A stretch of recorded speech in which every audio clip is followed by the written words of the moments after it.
Student, मैं श्रवण Goswami welcome है आप सभी का श्रवण लेक्चर चैनल पर। आज हम लोग देखने वाले हैं तत्वों का आवर्त वर्गीकरण, जो आप लोगों का क्लास 10 साइंस चैप्टर 5 है। ठीक है, हम लोग जो है चैप्टर फर्स्ट जो है आप लोगों का चैप्टर फर्स्ट, ठीक है, रासायनिक अभिक्रिया एवं समीकरण ऑलरेडी पढ़ लिया है। लिंक इस वीडियो के डिस्क्रिप्शन में मिल जाएगा। ठीक है, चैप्टर 2 जो है आप लोगों का, ठीक है, चैप्टर 2 अम्ल क्षार एवं लवण, उससे भी मैंने आप लोगों को एक वीडियो में पूरे टॉपिक को पढ़ा दिया है। उस वीडियो का भी लिंक इस वीडियो के डिस्क्रिप्शन में मिल जाएगा।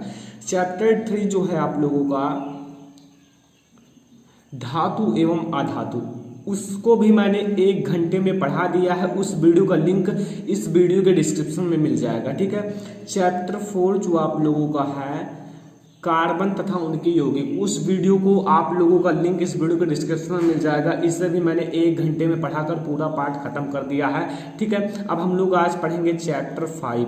चैप्टर 5 में क्या पढ़ेंगे? चैप्टर 5 में पढ़ेंगे स्टूडेंट तत्वों का आवर्त वर्गीकरण, पीरियोडिक क्लासिफिकेशन ऑफ एलिमेंट्स। ठीक है, और हम लोग जैव प्रक्रम पार्ट को ऑलरेडी पढ़ चुके हैं, तो उसका भी लिंक इस वीडियो के डिस्क्रिप्शन में मिल जाएगा। इन सभी वीडियो का लिंक आप लोगों को इस वीडियो के डिस्क्रिप्शन में मिल जाएगा। ठीक है, आप लोग वहां से सभी वीडियो को देख सकते हैं। ठीक है, आइए हम लोग शुरू करते हैं तत्वों का आवर्त वर्गीकरण। ठीक, तो यहाँ आप लोगों का डोवेरानर का त्रिक सिद्धांत जो है मैं आप लोगों को समझा देता हूं। तीन तत्व वाले जैसे ऐसे समूह, स्टूडेंट डोवेरानर ने तीन तत्वों को लिया था और एक ही समूह में जो तीन तत्व होते हैं। ठीक है, तो तीन तत्व वाले ऐसे समूह त्रिक बनाए जाएं। ठीक है, डोवेरानर ने कहा था कि तीन तत्व वाले ऐसे समूह त्रिक यानी कि त्रिक बनाए जाएं जिसमें त्रिक के 3 तत्व को उनके परमाणु द्रव्यमान के बढ़ते हुए क्रम में रखने पर, उनके परमाणु द्रव्यमान यानी कि परमाणु भार होता है या परमाणु द्रव्यमान और एक परमाणु क्रमांक होता है। लेकिन पहले आपका जो था परमाणु भार या परमाणु द्रव्यमान ज्यादा माना जाता था, तो इसलिए परमाणु द्रव्यमान के बढ़ते हुए क्रम में रखने पर बीच वाले तत्व का परमाणु द्रव्यमान 2 तत्वों के परमाणु द्रव्यमान का लगभग औसत होता है। इन्होंने क्या कहा अभी एग्जाम्पल से समझा दूंगा, लेकिन आप लोग इसे नोट कर लीजिए। ठीक है, और मैं आप लोगों को एक बार अच्छे से समझा देता हूं। इन्होंने कहा था कि जैसे तीन तत्व लिया जाए एक ही समूह के। ठीक है, अब तीन तत्व को लिया जाए तो पहला देखिए, जैसे यहां मैंने वैसे यहां मैंने जान लीजिए पहला तत्व है, दूसरा तत्व है, तीसरा तत्व है। तो तीन तत्व एक ही समूह के लिया जाए तो पहले तत्व का जो परमाणु भार होगा और तीसरे तत्व का परमाणु भार अगर जोड़कर हम लोग उसका औसत यानी कि 2 से भाग दे दें तो इसका परमाणु भार ज्ञात हो जाता है। यही इनका ट्रिक था, लेकिन अभी मैं आप लोगों को समझाऊंगा एग्जाम्पल के साथ। ठीक है, तो आप लोग शॉर्टकट में भी कर सकते हो ऐसे कि डोवेरानर ने तीन तत्वों को एक ही समूह में लेकर, एक ही समूह के तीन तत्वों को लेकर कहा कि जैसे पहले तत्व का परमाणु द्रव्यमान और तीसरे तत्व का परमाणु द्रव्यमान का लगभग औसत होता है, जो आप लोगों का बीच का तत्व होता है उसका परमाणु द्रव्यमान। ठीक है, अब यहाँ आप लोग ऐसे लिखोगे तो फुल मार्क मिलेंगे। तीन तत्व वाले ऐसे समूह त्रिक बनाए जाएं जिसमें त्रिक के 3 तत्वों को उनके परमाणु द्रव्यमान के बढ़ते हुए क्रम में रखने पर बीच वाले तत्व का परमाणु द्रव्यमान 2 तत्वों के परमाणु द्रव्यमान का लगभग औसत होता है। ठीक है, अब मैं आप लोगों को समझाना क्या चाहता हूं, आप लोग समझिए। मैं एक ही समूह का लेता हूं, जैसे यहां मैंने लिया लिथियम। ठीक है, लिथियम लिया और Na यानी कि सोडियम लिया। ठीक है, और एक मैंने लिया के पोटेशियम। इनको मैंने लिया, तीन तत्वों को लेना है तो 3 तत्वों को मैंने लिया। ठीक है, अभी मैं आप लोगों को बताऊंगा इनकी असफलता का कारण क्या था, इनका मतलब नियम सफल नहीं हुआ था। ठीक है, लेकिन अभी मैं आप लोगों को समझाता हूं कैसे। यहां आप लोग इनका परमाणु द्रव्यमान लिखिए, बीच वाले का आप लोगों को ज्ञात हो जाएगा लेकिन इनका लिखना पड़ेगा। पहला Li का आप लोगों का जो परमाणु द्रव्यमान होता है वो कितना होता है 6.9। ठीक है, क्योंकि इसका जो परमाणु भार क्रमांक होता है 3 होता है। ठीक है, अब आपका इसका जो होता है 39 होता है। ठीक है, अब इन्होंने कहा था इन दोनों का अगर हम लोग परमाणु भार जोड़ दें तो आपका बीज जोड़कर औसत कर दें तो आप लोगों का बीज का पता चल जाता है। तो यहां अगर हम लोग जोड़ें तो 39 है, 0 है, 6.0 है, तो यहां आपका आएगा 45.9। ठीक है, तो इतना आपका आया। तो अब आप लोग इसे अगर 2 से भाग दिया जाए तो आप लोगों का कितना आएगा, तो आप लोग जानते होंगे आप लोगों का कितना आ सकता है। ठीक है, तो इसका देखिए लगभग बताया था, एकदम मतलब क्लियर नहीं है कि जस्ट उतना ही आएगा, लगभग यहाँ आप लोग देख सकते हैं लगा हुआ है। ठीक है, तो यहाँ इसका जो होता है 23 होता है। ठीक है, तो आपका लगभग आ गया। लेकिन इनका जो यह सिद्धांत था क्या हुआ, यहाँ आप लोग समझिए। देखिए उस समय ज्ञात मतलब कुछ कम ही तत्व ज्ञात थे, तो इनका क्या हुआ, डोवेरानर उस समय तक ज्ञात तत्वों में केवल 3 ही त्रिक बना पाए, यानी कि शुरुआत में 3 ही त्रिक बना पाए, उसके बाद इनका नियम फॉलो नहीं करता है। ठीक है, तो इनका जो था इसलिए तत्वों का वर्गीकृत करने का यह त्रिक पद्धति असफल रहा। इनका 3 तत्वों को लेकर 3 ऐसे बन जाएगा, लेकिन उसके बाद इनका जो सिद्धांत है वो फॉलो नहीं करता है, इसलिए यह जो नियम था वो असफल रहा। ठीक है, तो ये था डोवेरानर का त्रिक सिद्धांत। ठीक है, अब हम लोग देखेंगे न्यूलैंड का अष्टक नियम। बहुत इजी है ये, उससे भी ज्यादा इजी है लेकिन इंटरेस्टिंग है। देखिए यहां है न्यूलैंड का अष्टक नियम। सन 1863, सन याद रखना थोड़ा। ठीक है, सन 1863 ईस्वी में न्यूलैंड ने एक सिद्धांत प्रतिपादित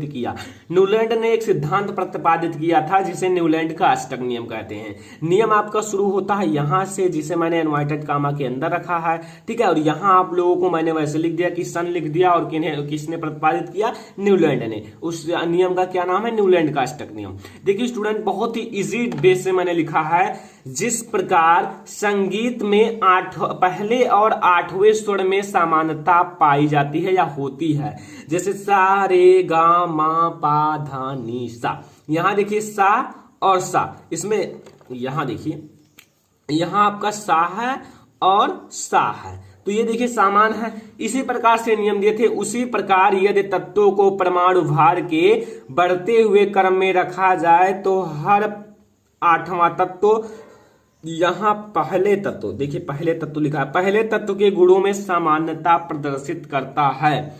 यहां कहने का अर्थ है जिस प्रकार से संगीत देखिए सा रे गा मा पा धा नी सा, यानी कि सा यहां भी आया, सा यहां भी, तो सामान्यता पाएगा। इसी प्रकार से हर एक तत्व को अगर परमाणु भार के बढ़ते हुए क्रम में रखा जाए तो पहला तत्व और 8वां तत्व में सामान्यता पाई जाएगी, इनका यह कहना था। अब स्टूडेंट आप लोग सोचो कि ऐसे अगर होता तो क्या होता, सभी को याद हो जाता, हाँ पहला तत्व का समानता जितना होगा जिस प्रकार से होगा 8वां तत्व उसी प्रकार से होगा। लेकिन इनका नियम भी फॉलो नहीं होता है, भी आप लोगों को पूरा डिटेल में समझाऊंगा। लेकिन पहले आप लोगों को मैं इस थ्योरी को अच्छे से समझा दूं। ठीक है, आप लोगों को मैं तत्व के साथ समझा दूं ताकि आप लोगों को कोई दिक्कत ही ना हो और आप लोग बोर्ड एग्जाम में इजी वे से लिख सकें। ठीक है, तो यहाँ न्यूलैंड का अष्टक नियम आप लोगों को ऐसे लिखना है। अब मैं आप लोगों को बताता हूं इसका एग्जाम्पल तत्व के साथ। ठीक है, आइए मैं आप लोगों को बताता हूं। ठीक है स्टूडेंट, अब यहां मैं आप लोगों को देखिए इनका, आप लोग जो इनका सॉन्ग था वो क्या था, यहां नीचे समझा देता हूं। ठीक है, ऊपर आप लोग ना समझे, उससे अभी मैं आप लोगों को असफलता का कारण बताऊंगा। यहां आप लोग देखिए इनका सॉन्ग क्या था, सा रे गा मा पा धा नी सा। ठीक है, निशा। तो 1 2 3 4 5 6 7 8। ठीक है, 8। अब आप लोग समझो, यहां आप लोग रखिए तत्वों को, लिथियम, ठीक है, Be and B, carbon, beryllium, boron, carbon. ठीक है, तो ऐसे आप लोगों को लिखना है।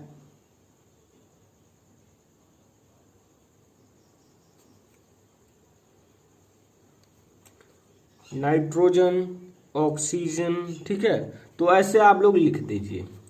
देखिए अब आप लोग समझो, इनका यही कहने का अर्थ है पहले तत्व की जो मतलब गुण होंगे, समानता होगी, वे 8वें तत्व की समान होंगी। लेकिन इनका असफलता का कारण क्या रहा स्टूडेंट, न्यूलैंड के नियम जो थे, नियम के देखिए न्यूलैंड के नियम से परमाणु क्रमांक 20 तक ही 8वां तथा पहला तत्व में सामान्यता रखता है।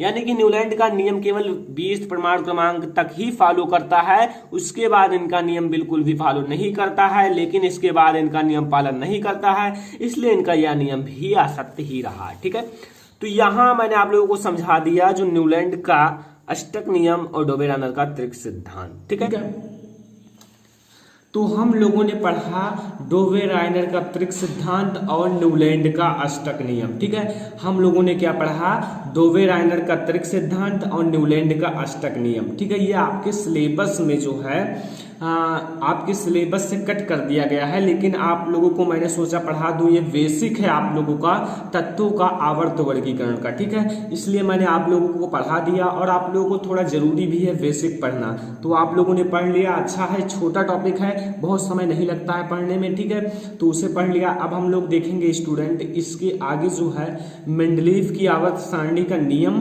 पहले हम उनके नियम को जानेंगे, फिर आधुनिक आवर्त सारणी का नियम, ठीक है, इन्हें जानेंगे, फिर मेंडलीव की आवर्त सारणी तथा आधुनिक आवर्त सारणी में अंतर को समझेंगे, फिर हम लोग मेंडलीव की आवर्त सारणी पूरा जानेंगे, फिर हम लोग दीर्घाकार आवर्त सारणी जानेंगे। ठीक है, आइए मैं आप लोगों को पहले बताता हूं मेंडलीव की आवर्त सारणी का नियम। ठीक है, मेंडलीव ने क्या नियम दिया था। ठीक है, तो इस नियम के अनुसार इस सभी जो आप लोगों का पेज है, इसका लिंक आप लोगों को डिस्क्रिप्शन में मिल जाएगा, यानी कि पीडीएफ का लिंक आप लोगों को इस वीडियो को डिस्क्रिप्शन में मिल जाएगा। ठीक है, इस नियम के अनुसार तत्वों के भौतिक तथा रासायनिक गुण उनके परमाणु भार के आवर्ती फलन होते हैं।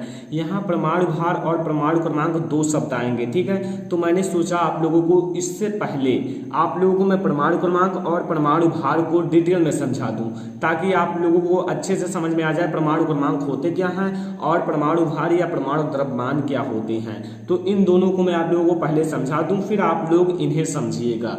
तो चलिए मैं आप लोगों को राइट यानी कि लिख कर समझा देता हूं। तो अब हम लोग समझेंगे परमाणु क्रमांक क्या होता है और परमाणु द्रव्यमान या इसे कह सकते हो परमाणु भार क्या होता है। ठीक है, अच्छे से समझ जाओगे अगर आप लोग ध्यान से देखोगे तो। ठीक है, परमाणु क्रमांक क्या होता है, किसी परमाणु के नाभिक में उपस्थित प्रोटॉन का संख्या जो होता है वो परमाणु क्रमांक कहलाता है। कोई आपका नाभिक है, न्यूक्लियस है, उसके मतलब नाभिक में उपस्थित प्रोटॉनों की जो संख्या है उसे परमाणु क्रमांक कहते हैं।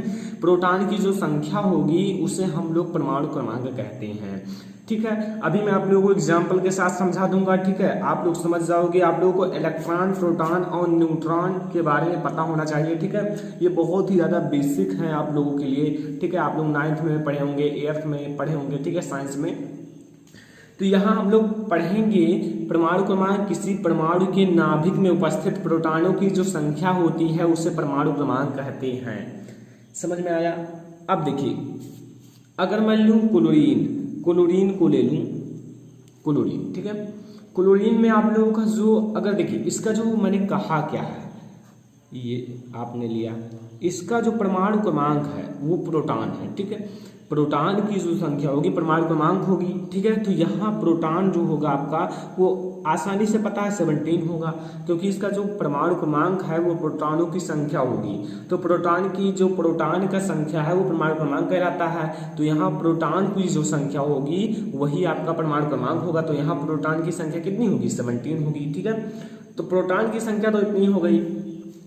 अब एक बात समझो स्टूडेंट, अगर यहाँ प्रोटॉन की संख्या इतनी होगी तो यहाँ इलेक्ट्रॉन की भी संख्या इतनी ही होगी, क्योंकि एक शर्त है कि आप लोग समझिए, देखिए परमाणु जो होते हैं, परमाणु में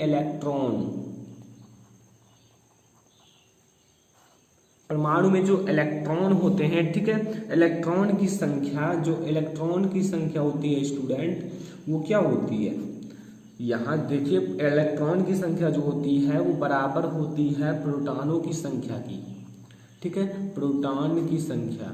अगर जितना आपका प्रोटॉन की संख्या होगा उतना ही इलेक्ट्रॉन की संख्या होगी, जितनी इलेक्ट्रॉन की संख्या होगी उतने प्रोटॉन की संख्या होगी। बस इतना ही याद रखना है स्टूडेंट। लास्ट में मैं आप लोगों को एक क्वेश्चन दूंगा, उसको आप लोग कमेंट बॉक्स में आंसर बताना, ठीक है।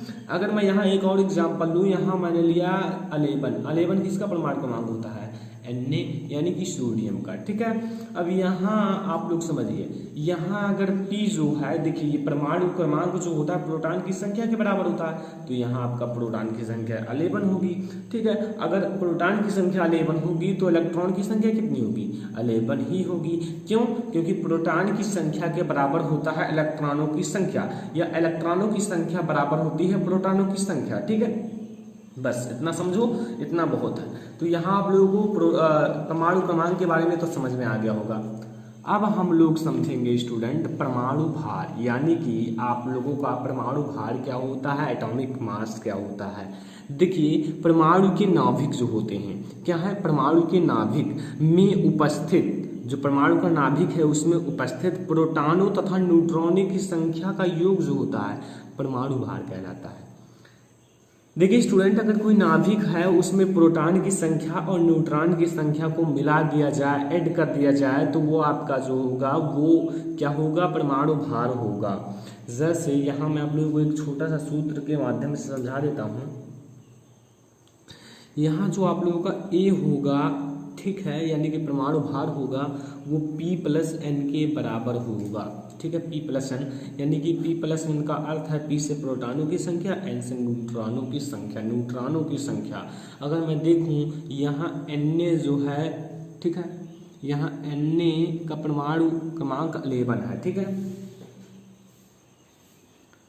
अब इसमें अगर देखा जाए स्टूडेंट, तो इसमें क्या है, आपका इलेक्ट्रॉन की संख्या कितनी है, यानी कि इलेक्ट्रॉन का मेरे प्रोटॉन की संख्या इलेक्ट्रॉन की संख्या के बराबर होती है, तो इसमें इलेक्ट्रॉन की संख्या 11 है, तो प्रोटॉन की संख्या भी उतनी होगी, ठीक है। तो यहाँ अगर हम A बराबर देखें,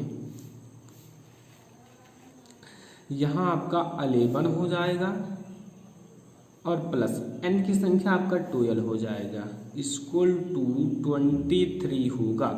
Na का जो परमाणु भार होगा वो 23 होगा। और एक बात और ध्यान रखना, ये परमाणु क्रमांक का लगभग 2 गुना होता है।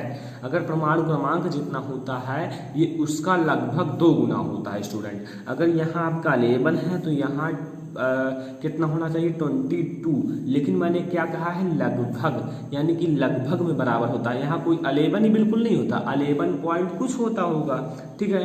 तो ये आपका हो गया परमाणु भार और परमाणु क्रमांक। मैं आप लोगों को एक क्वेश्चन देता हूँ, ठीक है, आप लोग उसे कमेंट बॉक्स में बताना। Zn जो है इसका आप लोग परमाणु क्रमांक बताइए, परमाणु भार बताइए, ठीक है। परमाणु क्रमांक कितना होगा, परमाणु भार कितना होगा, ये आप लोगों को बताना है। इसका परमाणु क्रमांक और परमाणु भार आप लोग बताइए, इलेक्ट्रॉनों की संख्या बताइए, प्रोटॉनों की संख्या बताइए, सब कुछ बताना है, ठीक है। तो इसका आप लोग कमेंट बॉक्स में इसका आंसर दीजिएगा स्टूडेंट, तब तक हम लोग आगे बढ़ेंगे। देखिए परमाणु क्रमांक और परमाणु भार समझ में आ गया होगा, तो आप लोगों को मेंडलीव की आवर्त सारणी का नियम और जो आप लोगों का आधुनिक आवर्त सारणी का नियम समझ में आ जाएगा, ठीक है। तो आई होप कि आप लोगों को ये समझ में आ गया होगा। अब समझिए स्टूडेंट मेंडलीव की आवर्त सारणी का नियम और आधुनिक आवर्त सारणी का नियम, ठीक है। तो यहाँ मैं पहले मेंडलीव की आवर्त सारणी समझाता हूँ। तो यहाँ मेंडलीव की आवर्त सारणी क्या कहता है कि इस नियम के अनुसार, जो मेंडलीव की आवर्त सारणी का नियम है, इस नियम के अनुसार जो तत्वों के भौतिक तथा रासायनिक गुण उनके परमाणु भार के आवर्ती फलन होते हैं, ठीक है। अगर पसंद आए तो वीडियो को लाइक जरूर करना, ठीक है। यहाँ जो है तत्वों के भौतिक तथा रासायनिक गुण उसके परमाणु भार के आवर्ती फलन होते हैं स्टूडेंट। यहाँ बात क्या किया गया है कि जो अगर तत्व है तो उनका भौतिक तथा रासायनिक गुण जो है परमाणु भार के आवर्ती फलन होते हैं, यानी कि यहाँ पूरा जो दिया गया है परमाणु भार को दिया गया है, ठीक है। लेकिन इनका यही नियम थोड़ा गलत हो गया। यहाँ आप लोग दूसरा समझिए, जो आप लोगों का आधुनिक आवर्त सारणी है ये आप लोगों को समझना है, ठीक है। इस नियम के अनुसार तत्वों के भौतिक तथा रासायनिक गुण उनके परमाणु क्रमांक के आवर्ती फलन होते हैं। इस नियम के अनुसार स्टूडेंट इनके जो भौतिक तथा रासायनिक गुण हैं उनके परमाणु क्रमांक की आवर्ती फलन होते हैं। स्टूडेंट जो मेंडलीव की आवर्त सारणी है इसमें देखिए समस्थानिक का कोई स्थान ही नहीं था। समस्थानिक का स्थान क्यों नहीं था? आप लोग पढ़े होंगे समस्थानिक संभारिक। देखिए स्टूडेंट संभारिक का स्थान इसलिए नहीं था क्योंकि इसमें परमाणु क्रमांक का बात ही नहीं किया गया, और परमाणु क्रमांक समस्थानिक में परमाणु क्रमांक का बात किया जाता है। समस्थानिक में क्या होता है? परमाणु क्रमांक समान हो और परमाणु भार भिन्न हो। तो इसमें जो होता था स्टूडेंट समस्थानिक की कमी थी, यानी कि समस्थानिक का कोई स्थान ही नहीं था।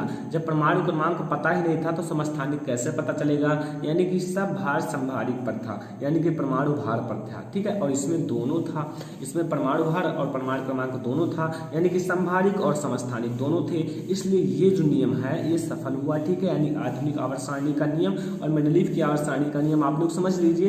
इस नियम के अनुसार तत्वों के भौतिक तथा रासायनिक गुण जो है परमाणु भार के आवर्ती फलन होते हैं, और थोड़ा सा अंतर है इसमें भार और इसमें क्रमांक। यानी कि आधुनिक आवर्त सारणी का जो नियम है इस नियम के अनुसार जो तत्वों के भौतिक तथा रासायनिक गुण उनके परमाणु क्रमांक के आवर्ती फलन होते हैं। बस इतना ही अंतर है और इतना आप लोगों को समझ में आ भी गया होगा।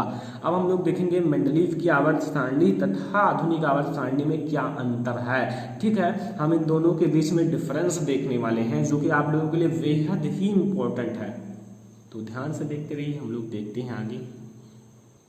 ठीक है, तो अब हम लोग मेंडलीव की आवर्त सारणी और जो है आधुनिक आवर्त सारणी में अंतर कैसे स्पष्ट करेंगे वो आप लोग समझिए स्टूडेंट। देखिए मेंडलीव की आवर्त सारणी आपको पता है कि ये परमाणु भार को लेकर चले। ठीक है, और आधुनिक आवर्त सारणी में परमाणु क्रमांक। तो यहाँ आप लोग समझिए पहला जो अंतर है तत्वों को उनके परमाणु भार के बढ़ते हुए क्रम में व्यवस्थित किया गया। इसमें परमाणु भार के बढ़ते हुए क्रम में व्यवस्थित किया गया। जैसे अगर 2 है, 4 है, 6 है, 8 है तो इन्हें परमाणु भार 2 आगे, फिर 4, फिर 8, फिर 10। ठीक है, मतलब परमाणु भार के बढ़ते हुए क्रम में रखा गया। क्या किसमें? मेंडलीव की आवर्त सारणी में। ठीक है, तो इतना समझ में आया। दूसरा जो है इस आवर्त सारणी में हाइड्रोजन का स्थान निश्चित नहीं है।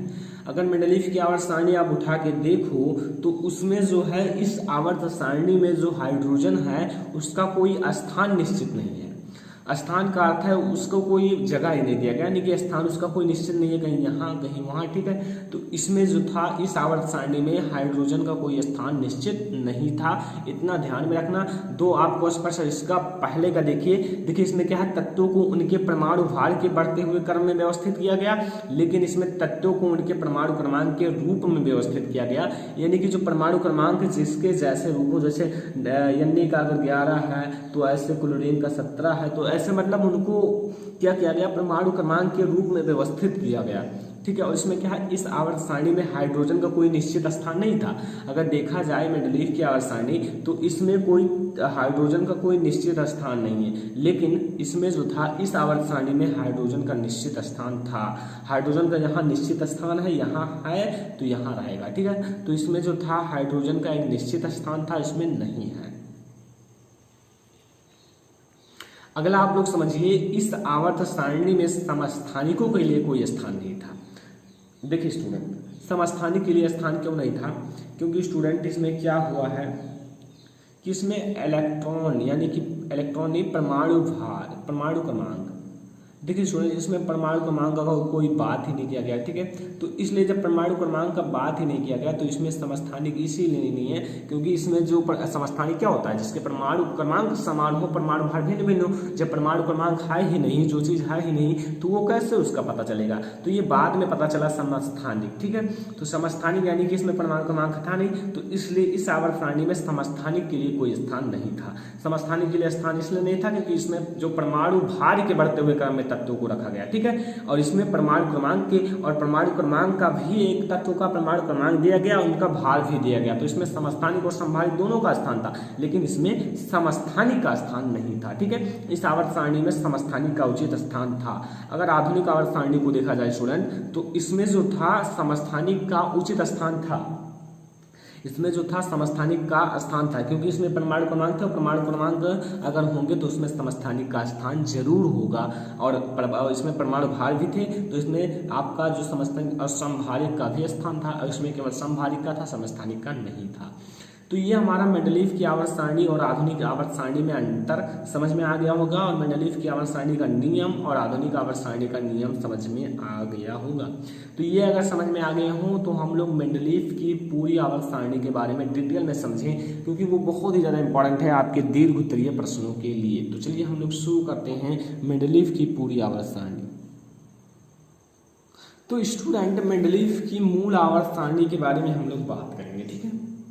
और मैं आप लोगों को जैसा बता रहा हूँ, अगर ऐसे आप लोग हैंड राइटिंग नोट्स जैसा मैं प्रोवाइड कर रहा हूँ ऐसे लिखोगे तो आप लोगों का एक भी नंबर कटने वाला नहीं है, ठीक है। मैं आप लोगों को फुल कॉन्सेप्ट समझा रहा हूँ और अच्छे से हैंड राइटिंग के साथ, ठीक है। आप लोगों को चित्र के साथ अगर चाहे जितना समझा दिया जाए आप बोर्ड एग्जाम में नहीं लिख पाओगे। आपको मैं ऐसे पीरियडिक टेबल उठाकर और अच्छे से समझा दूँ तो उतना अच्छा नहीं लिख पाओगे स्टूडेंट, ठीक है। वो सब कंपटीशन में ऐसे समझे जाते हैं कि ट्रिकी मॉडल, इसमें आप लोगों को थ्योरी लिखना पड़ेगा स्टूडेंट। अगर बोर्ड एग्जाम में आए तो उसमें थ्योरी जरूर लिखना पड़ेगा, और ये स्टूडेंट आप लोगों के लिए वेरी इंपॉर्टेंट क्वेश्चन है, इसलिए मैं आप लोगों को अच्छे से थ्योरी से समझा रहा हूँ, क्योंकि आपके 7 अंक में आते हैं क्वेश्चन अगर आएंगे तो, और आते जरूर हैं। दीर्घाकार आवर्त सारणी और ये दीर्घाकार आवर्त सारणी में इसके बाद समझाने वाला हूँ, ठीक है। तो इसको पहले समझो, फिर दीर्घाकार आवर्त सारणी को आसानी से समझ जाओगे, ठीक है। सन 1869 ईस्वी, यहाँ बात क्या किया गया है, सन 1869 से 1871 यानी कि 12 वर्ष, यानी कि 12 वर्ष। देखिए इधर एक और इधर एक, जो यानी कि 12 वर्ष तक, सॉरी स्टूडेंट, यहाँ आप लोगों को केवल 2 वर्ष, ओनली 2 वर्ष, ठीक है, यानी कि 2 ईयर, ठीक है। तो 1869 ईस्वी से 1871 ईस्वी में रूस के वैज्ञानिक मेंडलीव ने, देखिए यहाँ आप लोगों को छोटा सा बात ध्यान रखना है स्टूडेंट कि ये जो मेंडलीव जी थे ये रूस के वैज्ञानिक थे। कहाँ के थे? रूस के वैज्ञानिक, ठीक है। बस छोटे छोटे कॉन्सेप्ट क्लियर करो क्योंकि ये बहुविकल्पी में आ सकते हैं, ठीक है। मेंडलीव कहाँ के वैज्ञानिक थे? तो रूस के वैज्ञानिक थे, ठीक है। मेंडलीव ने उस समय कितने तत्व ज्ञात थे स्टूडेंट? अब आपके एलिमेंट्स कितने ज्ञात हैं? 118, लेकिन उस समय ज्ञात केवल 57 तत्वों को उनके परमाणु भार के बढ़ते हुए क्रम में व्यवस्थित किया। उस समय केवल स्टूडेंट 57 तत्व ही ज्ञात थे, तो इसलिए उन्हें परमाणु भारों के रूप में व्यवस्थित कर दिया, ठीक है। व्यवस्थित करने के बाद यह पाया गया कि नियमित अंतर के बाद समान गुण वाले तत्व पाए जाते हैं। यहाँ क्या कह रहा है कि व्यवस्थित करने के बाद यह पाया कि नियमित अंतर के बाद, कुछ नियम के अंतर के बाद, यानी कि समान गुण वाले तत्व पाए गए। कुछ नियमित अंतर के बाद समान गुण वाले तत्व पाए गए, ठीक है। यहाँ क्या कह रहा है कि कुछ नियमित अंतर के बाद समान गुण धर्म वाले तत्व पाए गए। इनके आधार पर मेंडलीव ने एक नियम दिया। मेंडलीव ने एक नियम दिया स्टूडेंट, और नियम कौन सा था? वही जो मैंने अभी बताया है, लेकिन एक बार और समझ लीजिए क्योंकि ये छोटे क्वेश्चन में आते हैं। मेंडलीव की नियम आप लोगों को समझाइए, ठीक है। तो इस नियमानुसार, जो आप लोगों का मेंडलीव का नियम है, इनके नियमानुसार जो तत्वों के भौतिक तथा रासायनिक गुण, जो तत्व हैं उनके अगर हम जो फिजिकल प्रॉपर्टीज या केमिकल प्रॉपर्टीज, ठीक है, यानी कि भौतिक गुण या रासायनिक गुण, ठीक है, उनके परमाणु भार के आवर्ती फलन होते हैं। यहाँ मेन फंडा क्या है? परमाणु भार, एटॉमिक मास, ठीक है।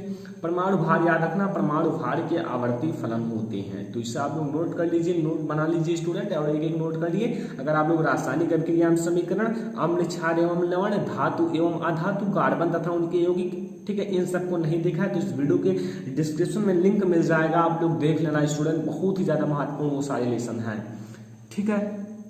तो यहाँ तक आप लोगों को समझ में आ गया होगा। अब हम लोग देखेंगे स्टूडेंट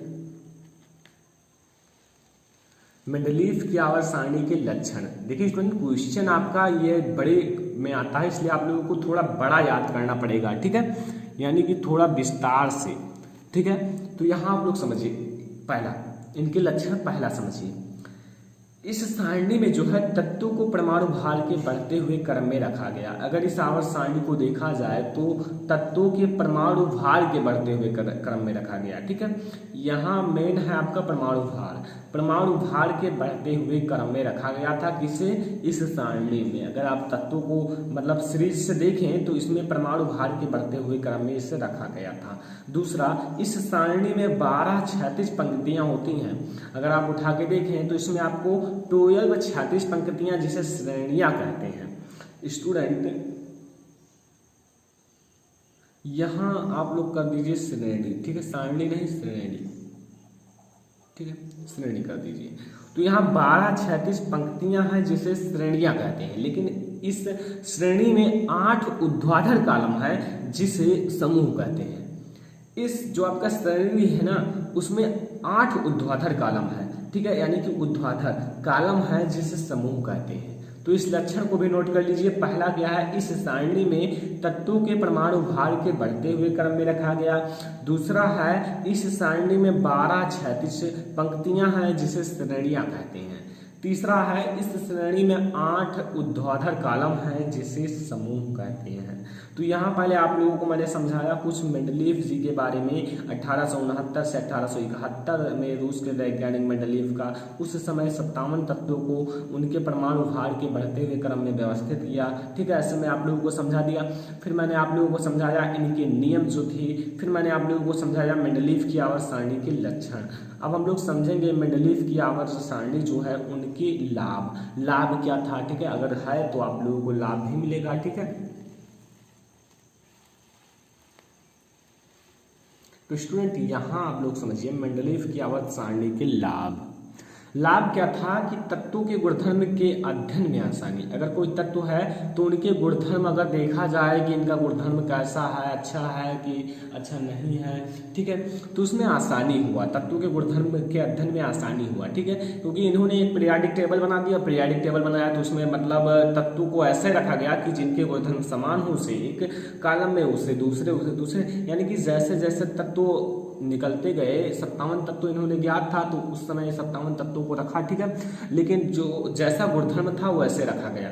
और परमाणु भार का सही ज्ञान, इसमें तो परमाणु भार का ही तो सही ज्ञान दिया गया था, क्योंकि उसमें परमाणु भार के बढ़ते हुए क्रम में रखा गया, सब जगह परमाणु भार की ही बात की गई। तो इसमें जो था परमाणु भार का एकदम करेक्टरी ज्ञान हो जाता है, ठीक है, किसमें, मेंडलीव की मूल आवर्त सारणी में। अगला देखिए तीसरा, नए तत्वों की खोज तथा अनुसंधान में सुविधा। अगर देखा जाए तो इसमें नए तत्वों की, कई सारे नए तत्वों की खोज तथा अनुसंधान में सुविधा हुआ, ठीक है।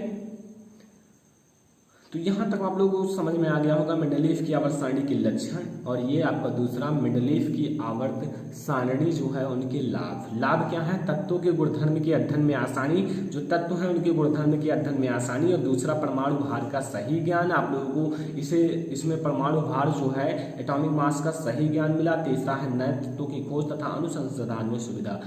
देखिए इसमें जो थे नए तत्वों की खोज हुई, ठीक है, और परमाणु भार के बढ़ते हुए क्रम में रखा गया, टेबल भी बनाया मेंडलीव जी ने। तो यहाँ आप लोगों को मैं बताता हूँ कुछ मेंडलीव की आवर्त सारणी की हानियां, यानी कि हानि क्या थी। तो स्टूडेंट अब हम लोग समझने वाले हैं मेंडलीव की आवर्त सारणी की हानि क्या है। नंबर फर्स्ट आप लोग समझ लीजिए स्टूडेंट, परमाणु भारों के क्रम में परिवर्तन। जो परमाणु भार का बात किया गया हर चीज में, तो परमाणु भार का जो क्रम था उसमें परिवर्तन हो गया, ठीक है।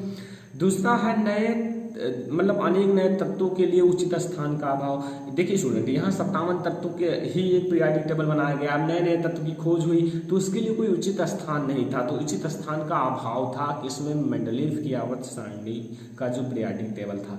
तीसरा समस्थानिक तथा संभारी की खोज। स्टूडेंट इसी के द्वारा हम लोग समस्थानिक तथा संभारी की खोज हुई। और चौथा है तत्वों का मूल लक्षण, उसका परमाणु क्रमांक होता है। यहाँ इन्होंने एक थोड़ा सा गलत बताया कि तत्वों का जो मूल लक्षण होता है परमाणु भार होता है, लेकिन यहाँ आपका जो सही है वो तत्वों का मूल लक्षण जो होता है परमाणु क्रमांक होता है। यही आप लोगों का राइट है, तत्वों का जो मूल लक्षण होता है स्टूडेंट वो परमाणु क्रमांक होता है, याद रखना। हानि आप लोगों को मैंने 4 बता दिया। अब आप लोगों का जो मेंडलीव की आवर्त सारणी है स्टूडेंट यहीं पर समाप्त हो जाता है। आप लोगों को मेंडलीव की आवर्त सारणी का नियम याद रखना है, ठीक है, और दूसरा जो आप लोगों को याद रखना है मेंडलीव की आवर्त सारणी के लक्षण, तीसरा याद रखना है मेंडलीव की आवर्त सारणी के लाभ, चौथा याद रखना है मेंडलीव की आवर्त सारणी की हानि। बस इतना याद रखना, बहुत ही ईजी है। अब हम लोग देखेंगे जो आप लोगों के लिए वेरी वेरी इंपॉर्टेंट क्वेश्चन है स्टूडेंट, दीर्घाकार आवर्त सारणी के बारे में। दीर्घाकार आवर्त सारणी, ठीक है।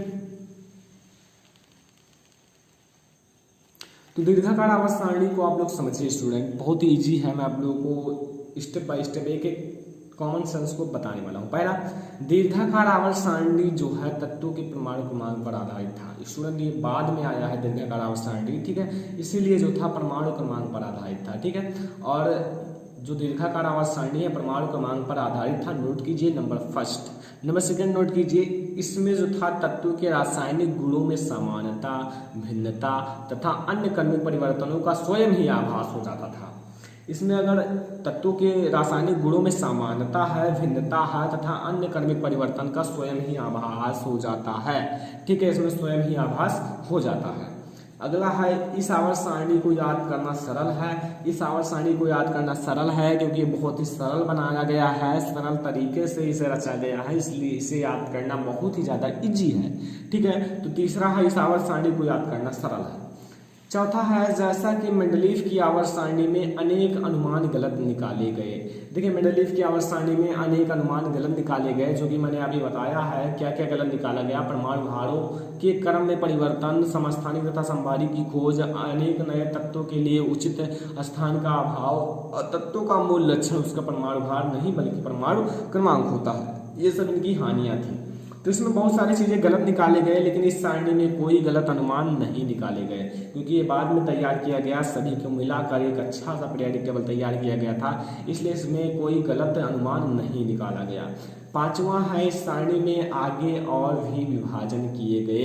इस आवर्त सारणी में आगे बहुत सारे विभाजन किए गए, जैसे सक्रिय तत्व का अलग और संक्रमण तत्व का अलग, विरल मृदा धातु अलग, लैंथेनाइट व रेडियो एक्टिव धातु, एक्टेनाइट उपधातु, इन सब का एक अलग अलग बनाया गया सारणी। ठीक है, यानी कि अलग अलग इनको कलर किया गया, अलग अलग मतलब जगह में रखा गया। ठीक है, छठवां है, इसमें उपसमूहों को बिल्कुल ही पृथक कर दिया गया है। इसमें जो उपसमूह है स्टूडेंट, उसे बिल्कुल ही पृथक कर दिया गया है। ठीक है, उपसमूह, समूह का जो ऊपर का होता है उपसमूह। तो स्टूडेंट ये था हमारा आज का बहुत ही महत्वपूर्ण लेसन। स्टूडेंट इसके बाहर आप लोगों को कुछ नहीं पढ़ना है, बस इतना ही पढ़ना है। इसके बाहर पढ़ोगे स्टूडेंट तो वो सब बोर्ड एग्जाम के लिए नहीं है। बोर्ड एग्जाम में जो आने वाले हैं उसे मैं आप लोगों को पढ़ा दिया। ठीक है, तो इतना आप लोगों को पढ़ना बहुत ही ज़्यादा जरूरी हो जाता है। ठीक है स्टूडेंट, तो यहाँ मैं आप लोगों को कुछ समझा देता हूँ। यहाँ मैंने आप लोगों को कई सारी चीज़ें बताया। अब आप लोगों को मैंने समझाया क्या है स्टूडेंट, यहाँ आप लोगों ने समझाया है कि अगर आप लोगों को चैप्टर फर्स्ट रासायनिक अपक्रिया एवं समीकरण, चैप्टर 2 अम्ल क्षार एवं लवण, चैप्टर 3 जो आप लोगों का है धातु एवं अधातु, चैप्टर 4 कार्बन तथा उनके यौगिक, इन सभी पाठ को मैंने एक वीडियो में पढ़ाया है। तत्वों का जो आप लोगों का ये है रासायनिक अपक्रिया समीकरण, इसे मैंने एक वीडियो में पढ़ा दिया है। अम्ल क्षार एवं लवण, इसे भी मैंने एक वीडियो में पढ़ा दिया है। और धातु एवं अधातु 1-1 घंटे का वीडियो है, तो उससे आप लोग देखिए, लिंक इस वीडियो के डिस्क्रिप्शन में मिल जाएगा। चैप्टर 5 अभी मैं आप लोगों को पढ़ा दिया। ठीक है, तत्वों का आवर्त वर्गीकरण, जो प्रक्रम भी मैंने 1 घंटे में पढ़ाया है, तो उस वीडियो का भी लिंक इस वीडियो के डिस्क्रिप्शन में मिल जाएगा। आप लोग पहले इतना तैयार करने के बाद इस पार्ट को देखना, क्योंकि ये सब ज़्यादा इंपॉर्टेंट है बजाय इस लेसन की। सबसे ज़्यादा इंपॉर्टेंट जैव प्रक्रम है स्टूडेंट, तो इस वीडियो का लिंक भी इस वीडियो के डिस्क्रिप्शन में मिल जाएगा। स्टूडेंट ये था आज का हमारा जो आप लोगों का तत्वों का आवर्त वर्गीकरण लेसन। यहाँ पर आप लोगों का लेसन समाप्त होता है। ठीक है स्टूडेंट, अगर ये वीडियो पसंद आया हो तो वीडियो को लाइक कीजिए, अपने सभी दोस्तों के साथ शेयर कर दीजिए स्टूडेंट, ताकि वो भी इन सारे लेसन को देख सकें और इन सारे लेसन भी देख सकें, क्योंकि मैंने आप लोगों को 5-6 लेसन ऑलरेडी पढ़ा दिया है। तो स्टूडेंट आई होप कि ये वीडियो आप लोगों को पसंद आया होगा। ठीक है, वीडियो को लाइक कीजिए, कम से कम 2000 लाइक तक पहुँचाइए स्टूडेंट। ठीक है, 2000 लाइक तक पहुंचाइए, फिर मैं आप लोगों को ऐसे हर एक चैप्टर का वीडियो देता रहूंगा। तो स्टूडेंट चैनल पर नए हैं तो सब्सक्राइब करने के बाद बेल आइकन को जरूर प्रेस कर लीजिए, क्योंकि मैं आप लोगों को ऐसे वीडियो डेली प्रोवाइड करता रहूंगा। तो स्टूडेंट फिलहाल इस वीडियो में इतना ही, तब तक के लिए धन्यवाद।